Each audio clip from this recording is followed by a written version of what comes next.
Baik, saya akan menjawab pertanyaan nomor satu, yaitu apakah terdapat indikasi ketidakwajaran dalam kasus tersebut.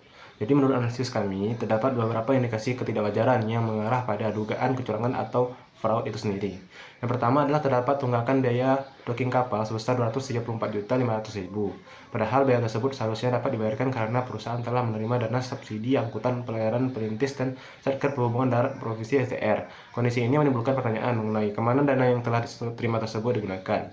Yang kedua, ditemukan adanya praktik pungutan liar yang dilakukan oleh pengawasan kapal sebesar 500.000 setiap trip itu sendiri. Tindakan ini menunjukkan adanya penyalahgunaan wewenang dan lemahnya pengendalian internal dalam perusahaan. Ketiga, pengawas kapal yang melakukan pungutan liar tersebut merupakan audit kandung dari direktur utamanya. Hubungan keluarga ini berpotensi menimbulkan konflik kepentingan yang dapat mempermudah terjadinya penyimpangan. Selain itu, perusahaan diketahui berhak memperoleh fee sebesar 10% dari nilai kontrak. Namun dana tersebut tidak masuk ke kas perusahaan. Hal ini menjadi indikasi adanya kebocoran pendapatan atau kemungkinan penggelapan dana. Jadi berdasarkan beberapa fakta tersebut dapat disimpulkan bahwasanya terdapat sejumlah red flag atau tanda-tanda ketidakwajaran yang mengindikasikan kemungkinan terjadinya fraud dalam pengelolaan keuangan maupun operasional perusahaan itu sendiri. Di sini saya akan menjelaskan di mana saja kecurangan bisa terjadi dalam kasus ini. Yang pertama itu ada di anggaran operasional, yaitu penggelapan dana subsidi kapal perintis. Kementerian Perhubungan melalui Satker Perhubungan Darat sebetulnya kan udah mencairkan dana untuk biaya docking atau perawatan kapal, tapi bukannya dikasih ke pihak dok perkapalan, uangnya malah dibelokkan oleh manajemen BUMD. Akibatnya muncul tunggakan fiktif sebesar 234 juta rupiah lebih, sementara nasib keselamatan kapal tuh dipertaruhkan. Selanjutnya ada di pungli. Kecurangannya itu direktur utama menempatkan adik kandungnya sendiri, yaitu Bapak Frans, sebagai pengawas kapal, memanfaatkan jabatan dan pengaruh kakaknya. Frans memaksa staf lapangan di dermaga 234 untuk menyetor Rp500.000 setiap kali ada kapal berlayar. Karena ada 6 trip dalam sehari, uang tiket penumpang tuh bocor sebanyak Rp3 juta per hari langsung ke kantong pribadi sebelum sempat tercatat di kas resmi perusahaan. Lalu selanjutnya ada pendapatan gaib. Pada proyek KMP 11I tahun 2023 dan 2024, BUMD Dermaga seharusnya menerima keuntungan atau fee resmi sebesar 10% dari nilai kontrak. Namun modusnya adalah menggunakan sistem pembukuan gelap atau off book, yaitu uang fee tersebut sengaja tidak dimasukkan ke kas perusahaan agar tidak terlacak. Lalu ada benteng direksi. Semua korupsi ini tuh berasal dari ruang kerja sang direktur utama, yaitu Bapak Abdi sendiri. Modusnya adalah memusatkan semua dokumen bukti penyelewangan di ruang kerja pribadinya untuk mengontrol dan menyembunyikan korupsi ini dari audit internal. Sayangnya ruangnya digeledah, sang dirut kedapatan sedang berada di luar provinsi.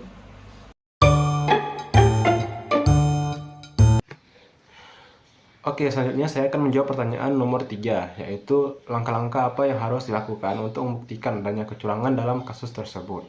Jadi untuk langkah pertamanya adalah dengan melakukan pemeriksaan terhadap seluruh dokumen yang berkaitan dengan biaya docking kapal itu sendiri, seperti invoice-nya, kwitansinya, bukti transfer, dan dokumen pembayaran lainnya.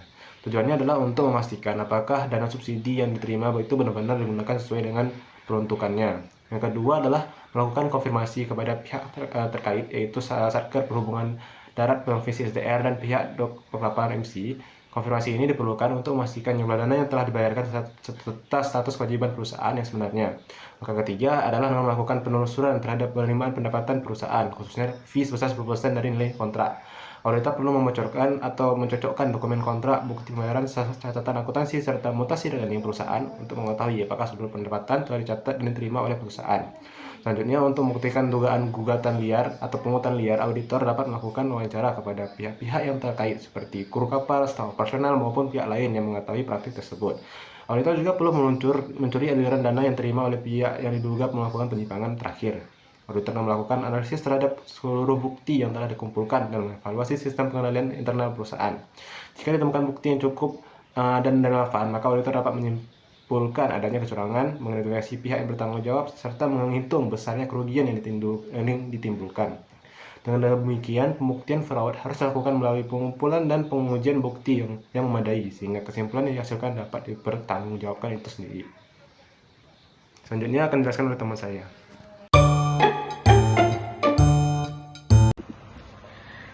Baik, selanjutnya saya akan menjelaskan kerugian yang dialami dan siapa yang bertanggung jawab. Yang pertama, dari kerugian itu ada di uang tiket kapal bocor 3 juta per hari gara-gara terjadi pungli. Lalu keuntungan kontrak 10% yang dijadikan dana gaib alias gak pernah masuk kas perusahaan. Lalu ada beban utang, dana subsidi dari kementerian buat rawat kapal yang udah cair tapi karena nggak dibayar ke vendor makanya jadi nunggak sebesar 234 juta. Lalu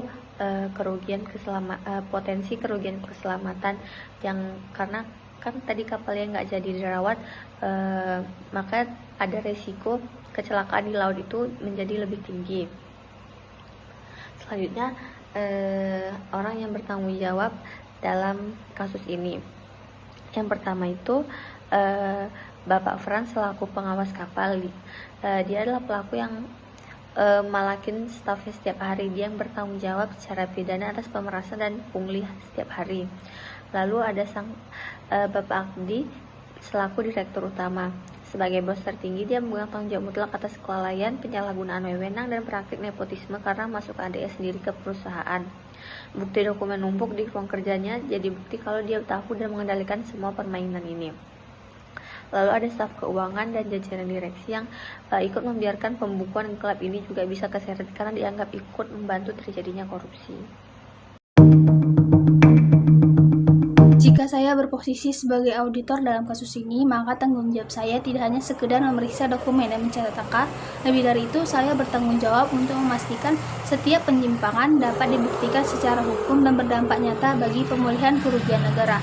Langkah pertama yang saya lakukan adalah merancang program audit yang terarah. Saya akan memetakan seluruh area yang berisiko tinggi, mulai dari pengelolaan subsidi angkutan perintis, biaya docking, hingga aliran pendapatan perusahaan. Yang paling penting di tahap ini adalah saya harus mendeteksi sejak awal adanya benturan kepentingan.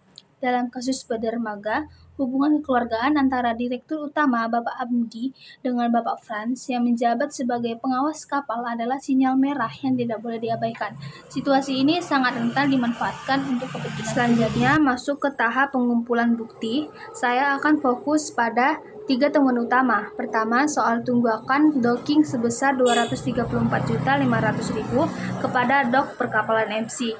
Saya akan menelusuri apakah subsidi dari Satker Perhubungan Darat Provinsi SDR sudah benar-benar diterima perusahaan atau belum.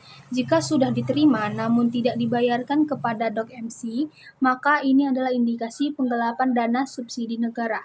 Kedua, soal pungli yang dilakukan oleh Bapak Franz. Saya akan mengumpulkan keterangan dari staf pengawas lapangan di KMP Tanjung BBB Dermaga 234. Angkanya memang terlihat kecil, per trip itu 500.000, tetapi jika dikalikan 6 trip per hari lalu dikalikan selama berbulan-bulan beroperasi, jumlahnya menjadi sangat signifikan dan ini dilakukan secara sistematis dan terstruktur.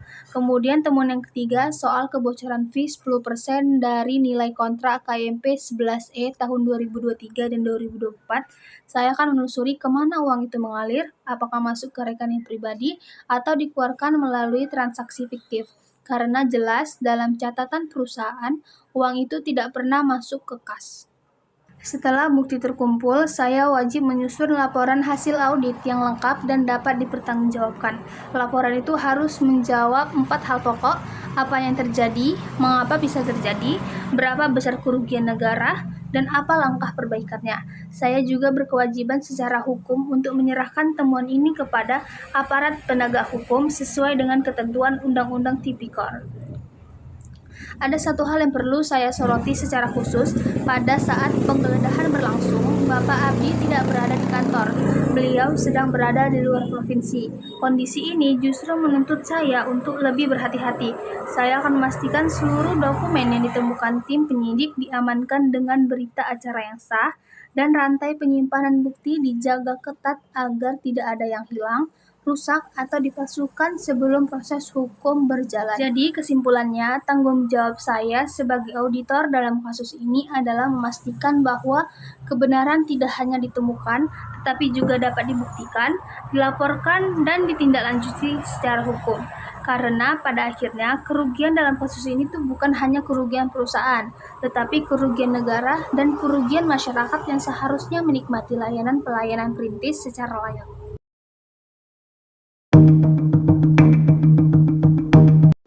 Baik, untuk pertanyaan nomor 6 mengenai teori yang mendukung kerangka berpikir kasus ini, landasan pertama yang digunakan adalah fraud triangle theory ataupun teori segitiga kecurangan. Jadi jika kita bedah kasus BUMD Dermaga ini, elemen yang paling mendominasi di sini adalah kesempatan atau opportunity.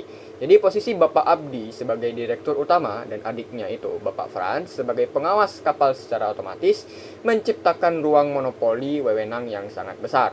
Jadi lemahnya sistem pengendalian internal atas pencatatan pendapatan harian membuat manajemen override terjadi dengan sangat mudah. Akibatnya, praktik pungli harian sebesar 3 juta rupiah di dermaga dan pengalihan dana fee kontrak 10% itu bisa terus berjalan tanpa langsung terdeteksi oleh kas perusahaan. Di sisi lain, faktor tekanan atau pressure hadir dari motivasi keuntungan finansial personal pelaku yang kemudian disempurnakan oleh rasionalisasi atau pembenaran subjektif karena mereka merasa memegang kendali penuh atas manajemen puncak BUMD tersebut. Yang kedua, itu ada agensi teori atau teori keagenan. Jadi kasus ini itu memotret dengan sangat jelas bahwa kegagalan hubungan kontraktual antara pemerintah provinsi selaku pemilik modal atau prinsipal dengan manajemen BUMD selaku pengelola atau agen. Di sini terjadi asimetri informasi yang sangat timpang, di mana pihak agen memanfaatkan ketidaktahuan pihak Pemprov mengenai detail operasional di lapangan.